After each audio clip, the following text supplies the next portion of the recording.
Welcome back to Morning After. Thank you for joining us, everyone. I'm Ron Corning. It is 10:14 here on this Thursday morning. And boy, what's happened in the last couple of weeks when it comes to social media platforms and conversations around the internet and what constitutes free speech is really going to be a conversation I think will continue for some time. We want to delve into some of the issues surrounding this. Adam Raziri is joining us, co-founder of Agency Partner Interactive. Good to see you, Adam. Thanks for being here.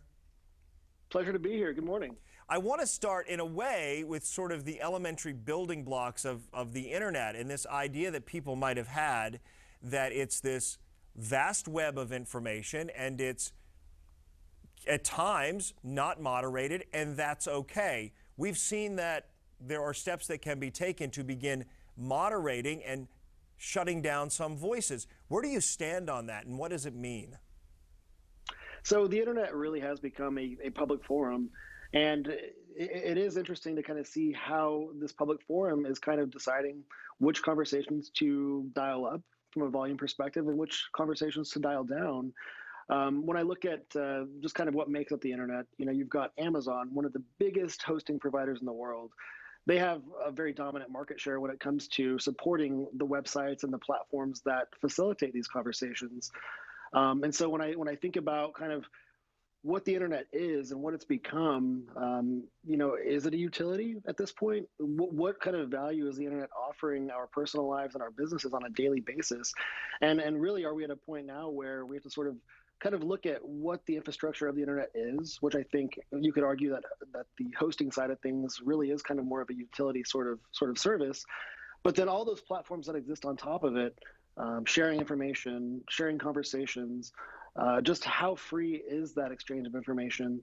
We're getting to a point now where we've actually seen a lot of the tech leaders start to make decisions that I think in a lot of cases should be left for elected officials. Well, Jack Dorsey is among them. I mean, he banned the president from Twitter, and he said yesterday he wasn't happy to do it. He didn't want to do it, but he felt he had an obligation to do it because of what happened at the Capitol. He believed his platform had been used to inform people to gather and then carry out these acts. That's where he stands on that. At the same time, he said they need to do a better job of shutting down other things that are happening on his site.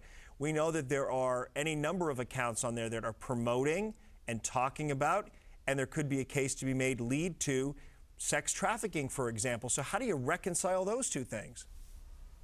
How do you reconcile the fact that you have the Ayatollah trying to, encourage genocide in multiple languages on the Twitter platform, right? There's so much stuff that happens on social media and on Twitter that it's, I think, very difficult for Jack Dorsey to make an argument that he was taking the high ground in this position, because there have been plenty of situations in the past that Twitter's kind of had a hands-off sort of policy, in respect of stifling conversation that does promote violence, that maybe is defamation, and really the kind of conversations that shouldn't take place in a public forum.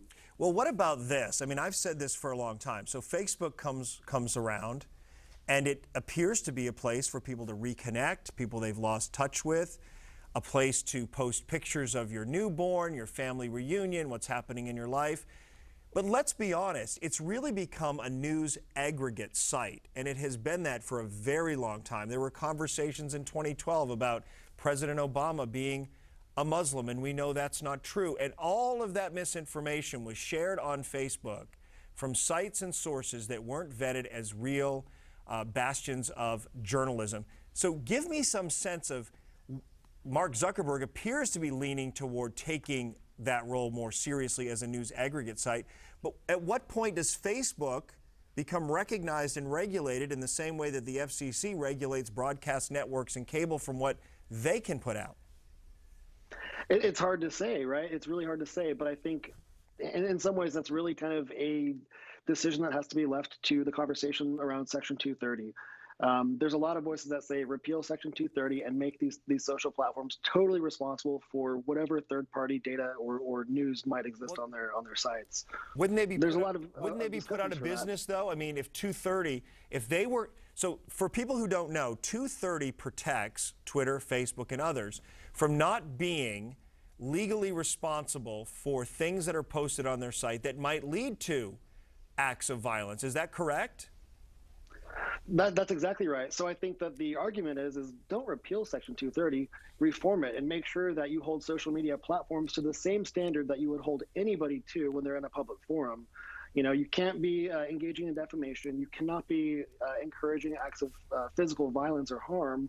And ultimately, you cannot be using extreme profanity. I think that the basic standard that we set for ourselves in a public forum should apply to social media platforms.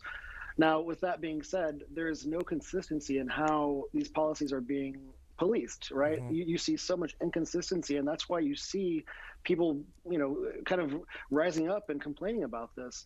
The social media platforms need to have some consistency in how they actually go about enforcing their terms of service, and really also just kind of living by the law. When they choose to start moderating conversations, but doing so really leveraging their own kind of perspective, whether it's a political bias or just something that might sort of influence a decision that maybe is in the gray, right? They have to have some consistency in how they're doing this. Otherwise, you're not going to have a fair conversation. I would argue that one of the great things about our country is the fact that we are diverse and that we are free thinkers, right? And if all of a sudden we know that our social platforms are making decisions about which content we should have access to and which content we should not have access to, then, you know, as an American public, we have to start questioning the authenticity of what we're seeing, right? And that's a big problem when it comes to the news being the news and reporting on events that are real and that matter. Oh, please. You're telling us. We know. We have to combat misinformation all the time. In the meantime, you'd never know this is such a hot button topic based on the video we're showing. People are in parks, smiling with their kids on their iPads and drinking their coffee and checking their Twitter feed. You know, the good old days, the good old days. Adam, thank you for joining us. Adam Raziri is co-founder of Agency Partner Interactive. We appreciate your perspective, some really interesting stuff there, and you can check out Agency Partner at agencypartner.com. They're also on Instagram. Yeah, it's an interesting